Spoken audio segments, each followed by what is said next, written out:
I've been thinking about a lot of things in life. I've been thinking about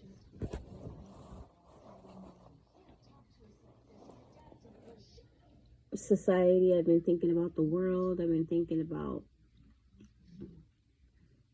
people, people I've known, people I don't know anymore, my experiences in life, and the abnormal things that I've experienced. I have a lot of questions. I'm sure a lot of people have a lot of questions in the world about their lives and about the things that they go through.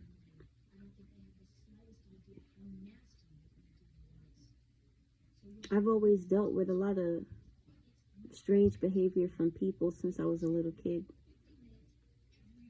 People acting funny towards me, like not funny as in joking, funny as in strange. Acting like I did something to them, or, grown people mistreating me since I was a child. I thought it was kind of strange. I didn't understand it. In a child's mind, you don't understand what's going on. You just live life, go with the flow. I've had a lot of bad things happen to me growing up that don't make any sense. I try not to dwell on it. My mind doesn't let me.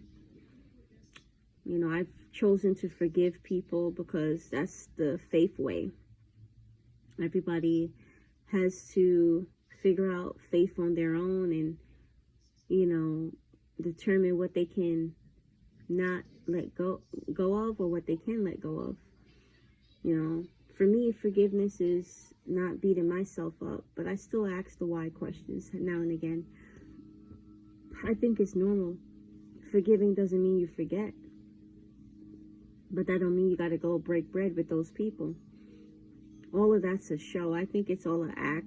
Even as a believer, I think that people that act like they're so whole in perfection, it's a joke, because one day I believe they're going to lash out. They're going to have an explosive moment like a volcano. I don't think it's natural as a person in this human flesh to act like everything is perfect. Life is not perfect, right? Yes, sometimes people make bad choices, but a lot of times the choices that people make can be prevented. They had the option to think about what they were doing before they did it.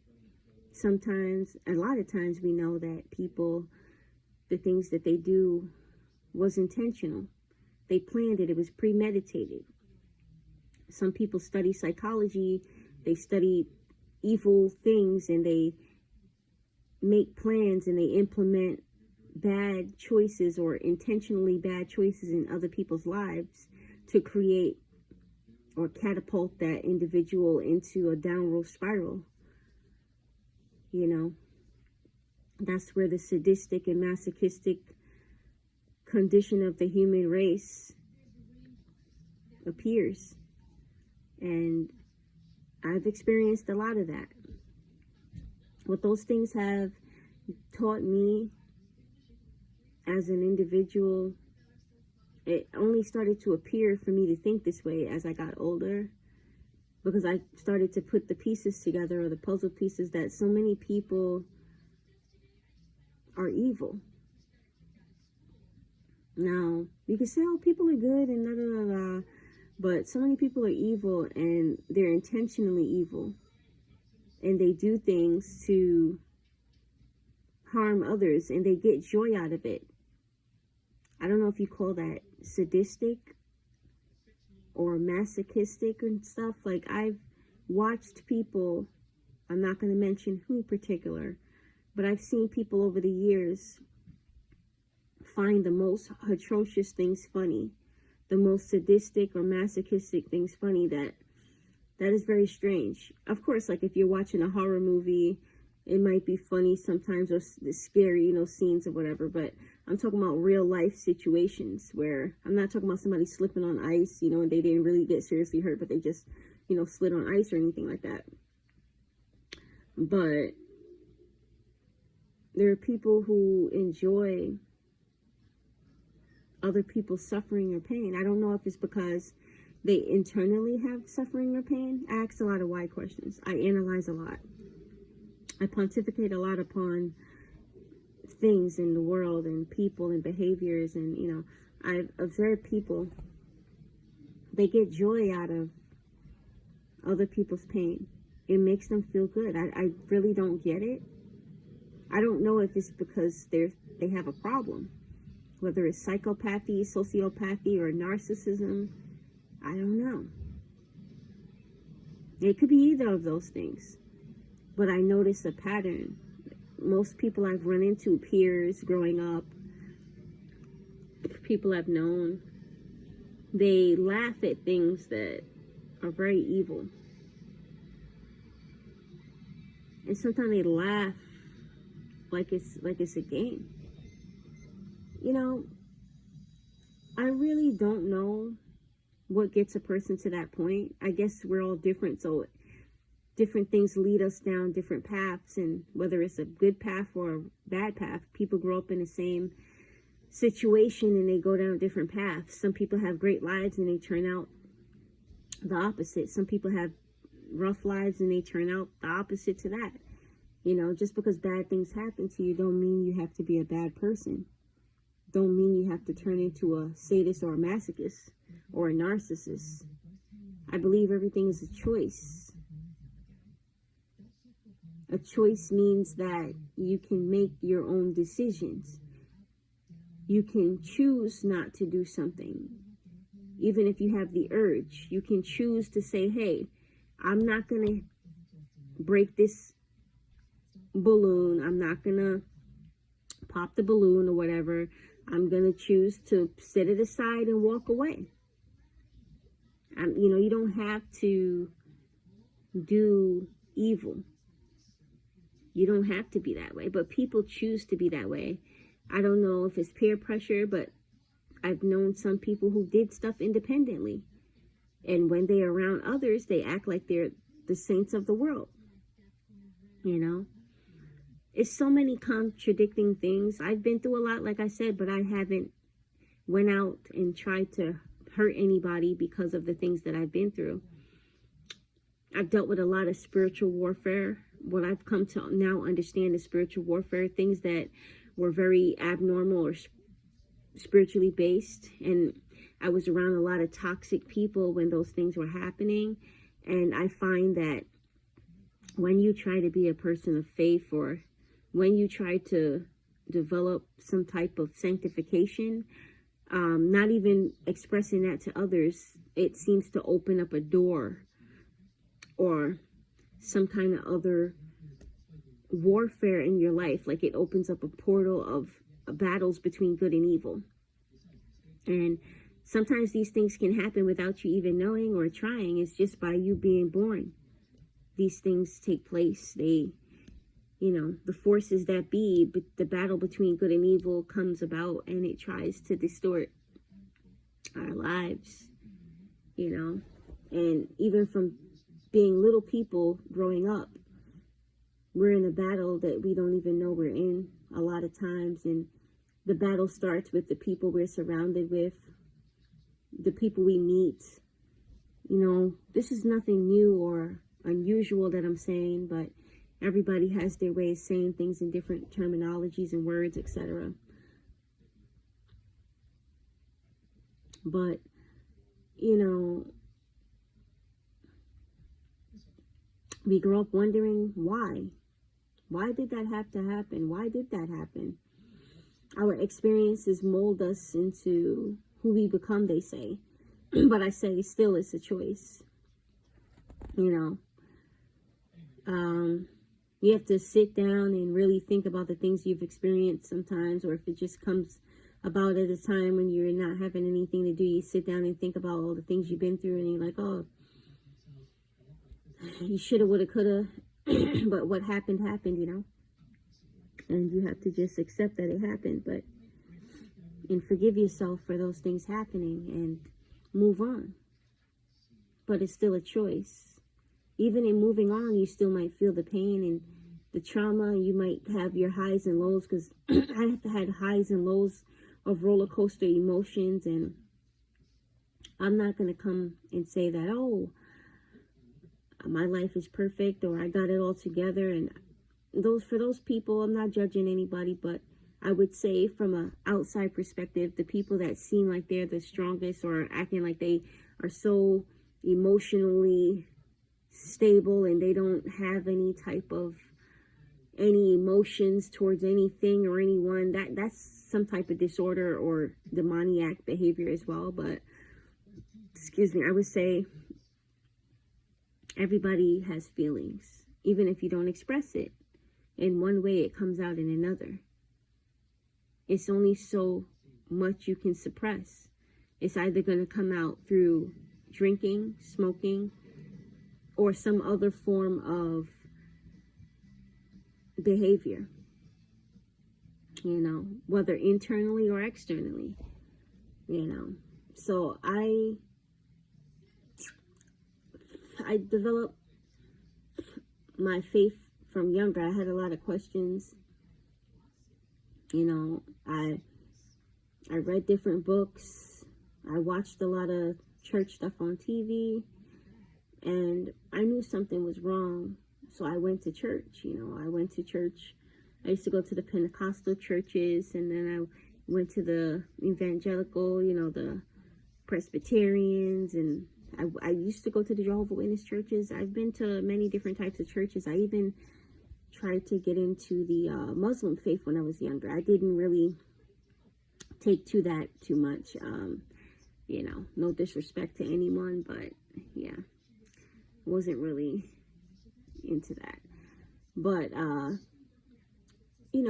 putting things together, I've come to the understanding that everything is not physical, and we have to stay in a position of prayer. I'm not going to be religious about it, but even if you don't have faith, in the sense of knowing and believing that God exists, he still hears you if you communicate, even if you don't fully believe or understand. And people have the saying that prayer works, but sometimes it doesn't always work the way you expect it to. But it works in the sense that it gives you someone to talk to if you don't have anyone else around. And a lot of people could be surrounded by people and they still don't have anyone around, or those people they're surrounded by don't know them. And that's why I question things a lot with humans and human nature, because people always saying, oh, I have friends, I have this, oh, you don't got any friends. And, people have a lot of people in their lives, and they say they're content or they feel fulfilled, but a lot of people have people in their lives and they don't feel that way still. They could be surrounded by a house full of people and still be alone. And that's the thing that bugs me about the human race and nature, is the fact that people have a opinion of everything being okay because it looks okay on the surface. What I've come to understand is people are going through things out here, and many times most people don't care about what anybody else is going through. Yeah, everybody got to focus on themselves. Everybody got to quote a saying. I could quote all of them right now, but that's overdoing it. But I say, they'd be like, oh, you have people or whatever you have support. They can't talk to these people. They can't tell them their real feelings because nobody wants to hear your problems. Everybody has problems, and they don't have anyone to talk to. But they love that person to come around with a smile on their face all the time. They love that. They love that type of energy. They want people around who makes them feel good and uplifts them. And I don't want nobody in my life that brings me down. And I'm trying to, it's like, okay, that's not reality. Reality is people have problems. And when you walk around acting like everything is okay and everything is perfect, and a person can't depend on a so-called quote-unquote friend or a family member to communicate with about something they're going on in their lives, then what are we really doing? Just because somebody puts on a smile and acts like everything is good doesn't mean it's good. These are the same people that end up ending themselves, and then everybody comes out saying, oh, I don't know what happened. Oh, they were so happy yesterday we went to the club. Oh, they were so happy we was at church. Or they were so, but you were this person's so-called best friend. And I'm not here to bash anybody that's been in a situation like this, but it's just to say that you don't really know what people are going through. So when you say you have friends, and you say you have family, and you say you have this person and that person, oh, my buddy this and this and that, my best friend, do you really know them? Do you really care? Do you really know what people are going through? What I'm realizing is a lot of people don't communicate about their problems because society has taught people that no one cares. It's like everybody has an opinion. Everybody has a voice. Everybody has something to say. But what really matters? You know, you could find something to say about everything. Like even people take the Bible and they interpret it in whatever way you want. God gave us all minds to interpret stuff however we want to interpret it. We're all going to come out with a different perspective. Now, I'm not here to judge who's right and who's wrong because there's right and wrong on every side. But the real question is, what's the truth? You know, the Bible says the truth will set us free. But I find that most people really don't want the truth. People like to live in illusion. People like to live a lie. People like fake people. As much as they say they want honest people, they want truth tellers and be good and be godly and do the right thing. When you do all of those things, it doesn't make you have any more love. It doesn't make you have any more friends. It doesn't make you have any more support. Matter of fact, what I learned in life so far is that people hate truth tellers. And the Bible says there's nothing new under the sun. But I noticed people hate truth tellers. I've noticed this thing since I was a kid, but I couldn't put my finger on it. But, you know, they teach you in school, don't do drugs, don't do this, don't do that. But when you become an adult, all of a sudden it's cool to do drugs. All of a sudden, you know, spreading yourself around is cool. Okay, you're an adult. You're free to do what you want. I'm not here to control you.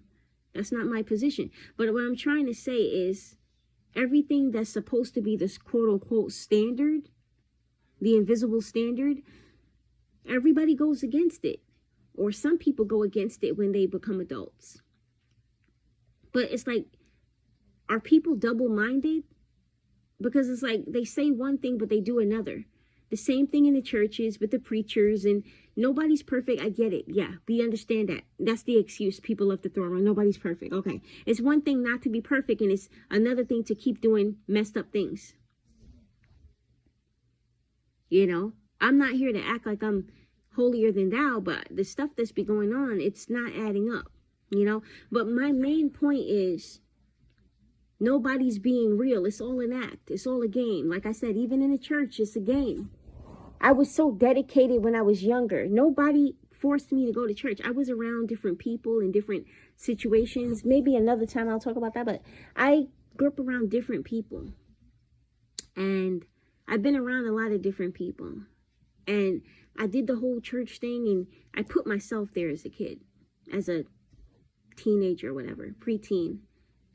And I followed these principles. And I don't idolize people, but when you look up to these people in the church, you think that they're actually following the things that they're teaching. But as we can see on the news, they're not, right? A lot of them are not. This is what turned people away from the faith. Another thing that I realized, it's all a game. It's all an act. It's like they tell you to do this and do that, and you're the person trying to follow this word and live right, and they tell you walk in love and forgive, and I would go around apologizing to people that I didn't even do nothing to. People that did stuff to me, I'm going around saying sorry, sorry, sorry. You think anybody said sorry to me? Please. Ain't nobody said sorry to me ever. Well, maybe one or two people, but I don't even think those sorries were sincere, you know. But I'm not holding any grudges. It's stuff to think about, you know. And I would go around apologizing to people that should have been apologizing to me, looking back in hindsight. I was the kid. I was the child. What am I saying sorry like this for? Nobody said sorry for the horrible, evil things they did to me. I mean, really bad things that could really harm a person, you know, that really harmed the person. Yeah, whatever. My point is, people, a lot of people, I'm not saying it's everyone, a lot of people are fake. And that's something that I can't wrap my mind around, because I try to be a real person. I pride myself on being a real person. Maybe I'm too real. I'm trying not to overshare, but that's another thing too. I tend to be so open and I overshare. What people would call oversharing is me being honest. I don't owe anybody an explanation. But I've learned people take that as a form of weakness as well, which is so weird. People take telling the truth as a form of weakness. People take being honest as a form of weakness. And it doesn't even have to apply. I'm just rambling on about different things right now, but it doesn't make sense how people analyze things to me. Some people, I can't say it's everyone, right? People take kindness for weakness, and they think you're foolish for being open and sharing. Like, how can you say you're friends with someone or connected to someone, but yet you can't share your feelings? How do you lay down with someone, but you can't share your feelings? Make it make sense to me, because that's more intimate in my mind and my analyzation than communication. People have a fear of communication, but they don't have a problem taking off their pants. Make it make sense. I don't know. It's just me. Is it just me? Because I'm not processing it. That's more intimacy than a verbal communication, looking someone in the eye and talking. Many that I've known are afraid to do that in the world. But they don't have a problem lying. They don't have a problem deceiving. They don't have a problem with pretending to be what they're not. Why is that? Human nature, sin? I think it takes more work, in my opinion, but I guess everybody's different, right? We're all different. I think it takes a lot of work to lie. You have to keep up the lie. I think it takes a lot of work to deceive. Excuse me. You have to keep the deception going.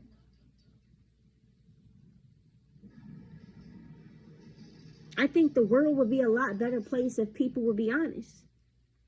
Wouldn't you rather have an honest person in your life than a liar?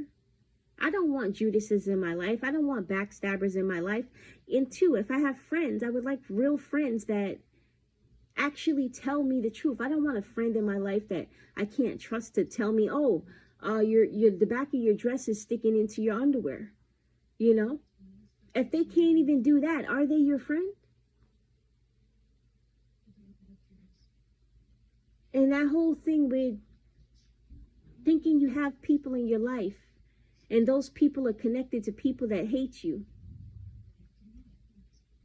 Whether it be family members, friends, they connected to people that hate you.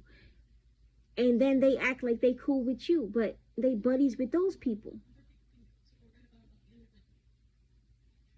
And, you know, it's a thing of loyalty. If you know you didn't do something evil to someone and it's a whole group of people or individual that hates a person for no apparent reason, people love to have the saying, oh, nobody has to like you. Nobody has to, you know, want to be your friend. Oh, that's fine. But make it a logical reason. What is the logic? What do you hate this person for? No, but they can't give a logical reason. It doesn't make any sense. But then they act like they cool with this other person that you know. They act like they best friends and they love them so much. And it's like, okay, should I be mad at the person connected to that person? Or should I start to question things? Because if somebody's against me, but they cool with you and you acting like you with me, and I never did nothing to that person, I never stole their man, I never harm their puppy. I didn't throw it down a flight of stairs. I didn't steal their mail. I didn't key their car. Like, what is it? What is the issue? You can't make people like you. You can't make people love you, but you have to have a legitimate reason, in my mind, to be against somebody. That person doesn't need your approval to exist, but why is it okay to justify not liking someone and trying to harm them? And why is that acceptable? Why is that a thing? You know, they can't even be honest and tell the person to their face, like, a good reason why they're against them. And then they like to go and turn other people against them. I've seen so many different scenarios, but one thing I can say, it all comes back to being fake. If you're gonna be against somebody, at least be against them in honesty. At least be truthful about that. You know, you come tell them to their face, listen, look, I got this problem with you. People don't really do that either. People talk through third parties. People like to be passive aggressive. Nobody likes to confront a scenario head on. I'm the kind of person, I speak appropriately in the sense of communication regarding something. If I have a friend and I have a problem with them, I'm going to talk to them like a reasonable human being, like how I'm talking right now, and explain my perspective and get their perspective. I'm not going to roll in my eyes and turn in my head and suck in my teeth and doing weird stuff like talking about them behind their back. You know, it takes a lot for me to get to the point where I want to talk about people behind their back. It would have to be really bad, you know, really bad for me to do that. And most of the time I confront people before it gets to that point. But like I said, most people that have those type of behavior mannerisms, they don't communicate properly. And you know what's weird about it? They always look like they got all the friends in the world. They got all the allies, but they so fake. So I wonder, and I analyze life and I pontificate upon that thing too. And I'm like, they say birds of a feather flock together. There's a saying that says that, right? Birds of a feather flock together. So I'm wondering, like, how these people get together?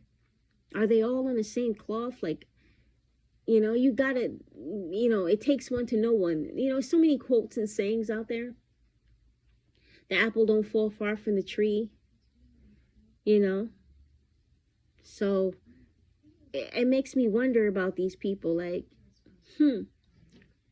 are they all the same personality? Are they all narcissistic? Are they all abusive type people? Like, are they all fake? Because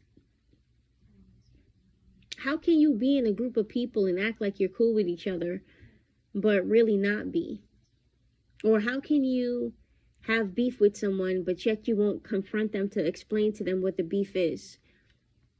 The only way to solve a problem is through communication. And that goes for anything in the world. In order to solve a problem, there has to be some level of communication. How can you say you love someone, but you can't communicate with them? How can you say you love someone, but you don't know them? How can you say you care about someone, but when they need help, you can't help them? And I'm not a person that likes to take from people, but if I really need help, I would have to ask. But I don't make that a habit. But my point is, that could be in any scenario. It doesn't have to be about money. But you really find out what's real when the funk hits the fan, you know? You find out who's really for you. And, you know, I hear people talk about these things a lot. But, you know, personally, I've had so many traumatic experiences. I don't know.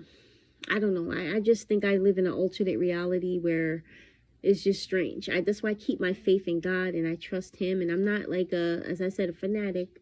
I am very in tune to this realm and the other. But I don't do bad things to people. I don't treat people bad. I don't try to be too nice anymore to people. Me being nice is natural, but I find people take that as weakness. People don't like truth. People don't like honesty. People love liars. I noticed it on jobs. I've noticed it everywhere. I've been in many situations like that. I'll probably talk about that at some other point. But, you know, this is just a rambling on of different scenarios and my understanding of society and different perspectives of populations and, experiences that I've encountered with other people, and how people are, a lot of them have issues. We all have issues, but if there's no communication, you can't resolve anything, or at least begin to. It's like a rock in a hard place. How can you make things better if you don't come together and express yourself in a diplomatic, productive way? People need to be real. That's what I realize in the world. And on the other hand of that, some people that say they're real, they're not real either. Reality sometimes seems like a comedy show, but it's like people, it's like being behind a whatever you call those type of plastic glass walls, watching people, like, it's just like a bad comedy. People say they're being real and they get cheered on. They're like, yay, they're being real. And no, they're being fake. They're so fake. But everybody loves them, or they act like they do. Maybe they're being fake too. They praise them in their strangeness, their abnormal behaviors. And then you have another person that's being real, but they're real nobody wants. They're real. They're real of being genuine, nice, genuine, caring, genuine, helpful, genuine, speaking the truth, not hurting anybody, being positive. Nobody likes that. But if you pretend to be something that you're not really, they love you. Everybody wants to be an ally. I find this even in the church. I've experienced it myself. I've never fit into a traditional church, no matter how hard I tried. I even was a youth pastor at some point. I was a minister, youth pastor, whatever you want to call it. And the church is so twisted and corrupt. It's just weird. It's like a fashion show. It's like, I love fashion and all that sort of stuff. I'm not knocking that. I'm talking, it's just like they don't go there for what you thought like a church would be there for. It's like a big gossip club. It's like it's just, it's really strange. It's really strange. I've met one or two nice people in the church here and there. I thought I did. Some of them majority of them ended up being wolves in sheep's clothing. Like I said, that's a whole nother story. We could say it's human nature, but I have my questions. It's a lot of wolves in sheep's clothing.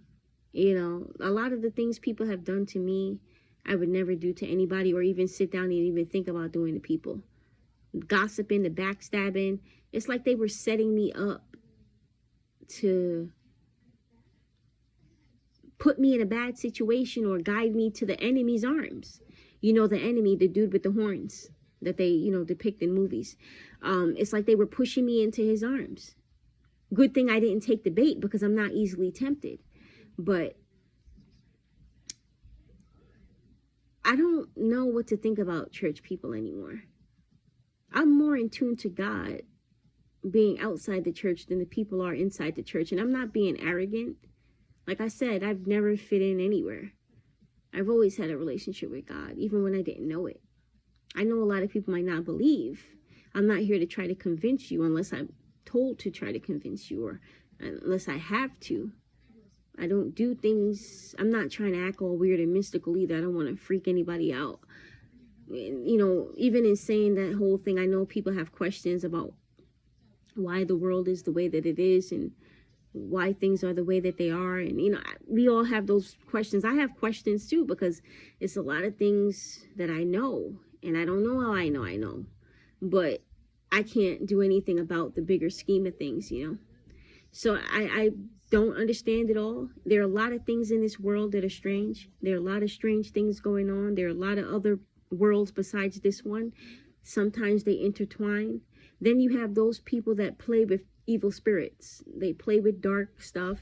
And even in the church, they're doing this stuff right in the church. A lot of these leaders they're not, I'm not gonna get caught up into that scenario at the moment. I'm just rambling on about different things. As I said, basically the main point is it's a lot of fake stuff going on. You know, I think it's better to be honest than to mislead people. You know, God can still use a person. God can use anything. He can use a donkey like he did in the Bible. You know, he doesn't need perfection. He knows nobody's perfect. That's why he sent his son to shed his blood on the cross for, you know, to give people a chance to be redeemed and cleansed. So, but it's a difference between that and pretending and putting on this shield of armor as though you're like, whatever you call those armor things that people used to wear, you know, those metal suits, whatever, you know, whatever. Something like that. People put on this front like they got it all together and their lives are so perfect. I have on a suit. I have on a fancy dress and shiny, you know, and high pumps. And I have on shiny shoes. And look at my tie. I'm standing upright. My life is great. You know, and it's not like that. You know bloody well your situation is not like. Let's be real. Stop making people believe a fantasy. Stop making people believe that there is perfection here. That's what makes people feel so bad. And they feel like they're not getting anywhere in life. And they feel like, oh, I got to give up on myself. I got to give up on, you know, because, oh, my life don't look like this. And my life don't look like that. And I don't have this and I don't have that. And, you know, once again, it all comes back down to lies and deception and not being honest and telling the truth.